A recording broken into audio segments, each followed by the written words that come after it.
What it means to be Chinese is first and foremost the written Chinese language. The concepts of nationality and nationalism in our sense, if you wish, or in a European sense, I should rather say it than in an American sense on this. The German concept of nationality as Blut und Boden, your ethnic origin and the country you grew up in. That's something very new for the Chinese. Their sense of self has been culturally centered, much more than centered on these kinds of issues.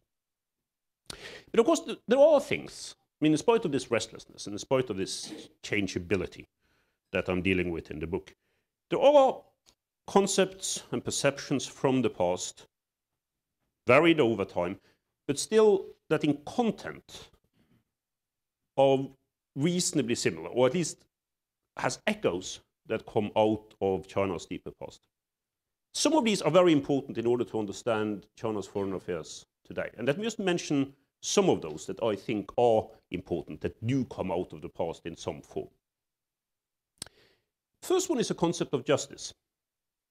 Not distributive justice in the way that we often think about it, but rather about order and about place in the world.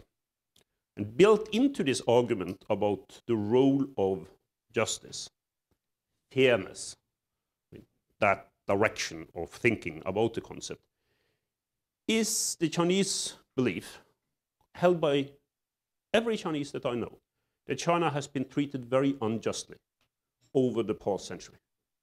That China has been victimized, that it has been excluded from international affairs, that it's not been able to take its legitimate place in the world. If you listen to Chinese diplomats today, and even more so if you listen to those who really run Chinese foreign policy within the Communist Party, this is something that comes up again and again and again. And it's deeply held. Secondly, there is a preoccupation with rules and rituals. And here one has to be careful, because I'm not talking about rules and rituals coming out of the imperial era. I'm more talking about a preoccupation with the correct way of behavior. That things have a certain place. And it's connected to what I've just been talking about, the concepts of justice. And that there may even be a correct way of understanding the world. And that China, to some extent, represents that. There is a cultural centeredness with regard to this that is very important to understand in the Chinese form. Some of the Chinese preoccupation with international law, which is for all of China's abilities to, as most countries have, to drop that preoccupation when it really suits their own interests. But the general preoccupation with principles of international law, going back to the late 19th century, is something that I think is connected to this ongoing process of trying to understand how the world works outside China. And there the preoccupation with rules and rituals and correct ways of behavior is very, very important.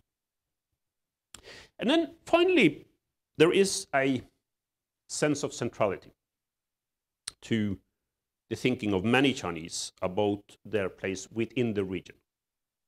Not necessarily on a global scale, and I think it's important to understand that. In particular, for those of you who know a bit of Chinese, the Chinese name for China is Zhongguo, the central kingdom, the central empire. But that doesn't mean centrality, I think, in any meaningful way on a global scale. But it certainly means centrality within the region. And it's deeply cultural. It means that China is the root, the cultural root of Eastern Asia, and therefore has a particular place, a particular primacy with regard to how international relations in their region is supposed to work. This is very deeply held in China. It's actually also rather deeply held by many people who would not define themselves as being Chinese within the region. Though less and less so, which is one of China's main foreign policy problems, in my view.